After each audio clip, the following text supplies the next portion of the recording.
I'm Henry Garcia, and it says gentleman, and it's dated February 10th. I submit this letter at the request of some members of Fort Clark Springs Association. This is regarding the matter of closure of East McLernan Street during Fort Clark Days for the purpose of having a street dance. A week or so ago, I received a call from Ms. Bitters stating she was a member of Fort Clark Days Committee. She asked for my thoughts on the proposed closure of above-mentioned street. I shared my concerns with having that part of the street closed, reason being there is only one way in and out of that section of the street. So in an emergency situation, there would be no way responders can get to tend to the emergency.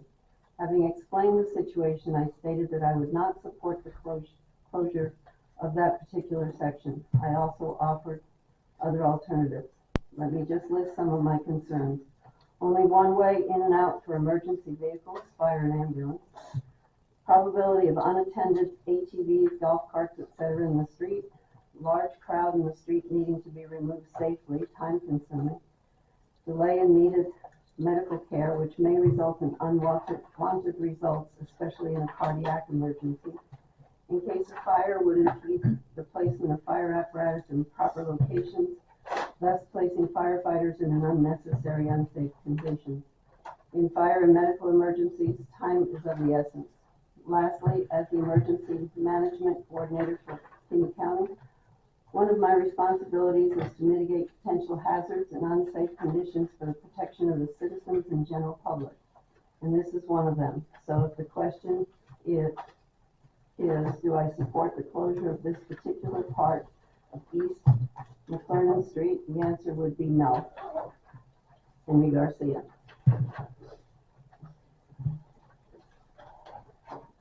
The second one is from the Historic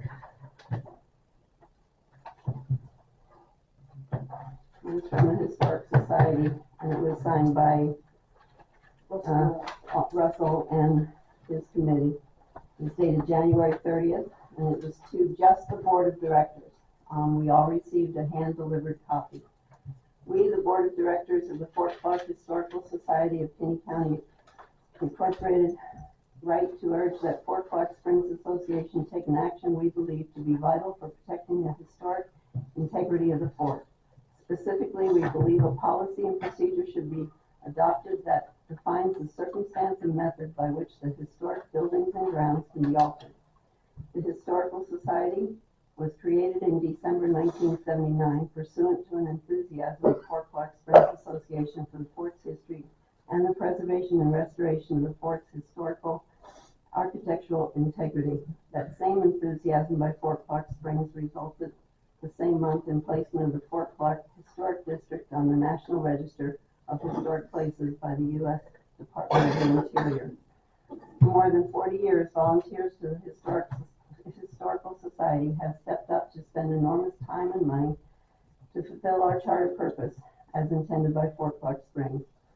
We step up now to express our concern about changes being made on the fort which are impacting historical architectural integrity, again quoting from the Articles of Incorporation of the Historical Society, and undercutting preservation of significant historical districts, quoting from the bylaws of the Historical Society. We have two distinct objections. Changes are being made to the historic appearance, sometimes without any apparent necessity or even benefit. Most important, there does not appear to be any clearly defined procedure for making such decisions, even though they result in permanent alteration of the historic integrity. It may be helpful to focus simply by way of example on one recent change to illustrate our two objections. Lines of trees have been planted on the historic military parade ground. The clearest illustration of our concerns is to focus on the line planted on the west side of the south half of the parade ground from the burned out old headquarters building to the tennis court. This line is in parallel to a line of live oaks alongside Colony Road. The line of new trees is hardly visible from Colony Road and it intrudes onto the area of the parade ground. What is the purpose of this intrusion and resulting alteration of the architectural integrity of the parade ground? What is the perceived benefit that comes from this alteration? In conversation with some Fort Clark Springs board members, we have been informed that there was no board decision or even consideration of placement of trees in specific locations prior to this action. Who has authority to decide to alter the historic architectural integrity of the parade grounds? It appears that there may not be any defined answer to that question in existing policies and rules of the fort. We believe there is an urgent need for you to adopt a policy that defines who can make decisions to permanently alter the historic buildings and grounds and how they must go about it. As you know, there is considerable member discontent about various recent actions. While there may be room for reasonable minds to differ about the merits of any particular change to the appearance of the fort, there can be no reasonable disagreement about the importance of defining clearly the process by which such alterations can or cannot happen. While it is inevitable that some changes will, on balance, be advisable, even though historic integrity is impacted, such determination should never be done unilaterally. At a minimum, coherent board decision is called for. Because preservation of the historic integrity of Fort Clark is squarely within the founding charge of the Historical Society, we urge that any policy procedure promulgated by you include a formal method for consultation with the Historical Society prior to board decision. And under certain circumstances, which should be clearly defined in policy procedure, we believe opportunity for member input should also be required. Example, by a town hall meeting. We stand ready to help in any way crafting the urgently needed policy procedure.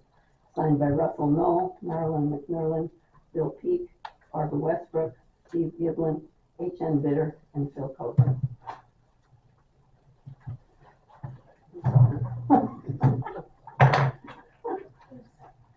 That's not. I go. All right, this is about the par 3 golf course parade grounds, and it's from Kathy Warm, dated January 26th. There was some discussion at the last meeting about the course. I didn't want to prolong the discussion at the meeting, so I thought I would write to you and express my thoughts. My husband and I have been coming down here since 1985. We knew nothing about golfing, but for $3 per person, we would practice on the par 3 course. It was a nice place to hit balls. We did pretty good. I ended up on the second floor of the motel. Wally set off an alarm on a parked car, and many balls ended up in people's yards. We marked the course, and that is how we got our daily steps in. Putting money in the box by tee box 1 was a lost cause. It was not checked each day. Most people didn't pay, and every once in a while the box would be broken into. It was finally removed. Guests could rent a set of clubs and play. Members could play for free. On Mondays, when the big course was closed, we would get together with others and have a small tournament. The layout of the course was changed a little bit. One of the previous boards thought it would be a nice gesture to install this golf course to give something for the kids to do in the summer. That seemed to keep them busy for some time. I don't remember how much it cost, but I never saw a lot of people playing it. Then, with nothing to do, those with a Jeep, four-wheeler, or an ATV would go there and do wheelies. I think I remember some were caught, but never prosecuted. Well, that tore up the grounds, especially after rain.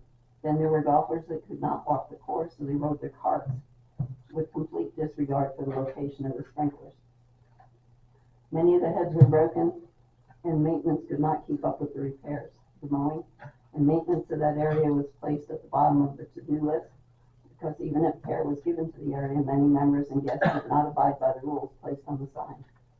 Flagpoles were taken out and broken. Tee box signs were destroyed. Dogs were free to run everywhere, and owners did not pick up after them. The entire parade grounds went into a state of disrepair. That area was the main part of the fort and place where the soldiers have concerts and do their reviews. There has been talk of leveling the area, getting rid of the disc equipment, removing the tee boxes, and getting the area to be one that invites people to see what Fort Clark Springs has to offer. This area is the first area that people see when they cross the bridge. Make it inviting. The course was fun way back, but those of us that used to partake in it are getting a little older. My suggestion, let those new trees grow and add color to the area. I think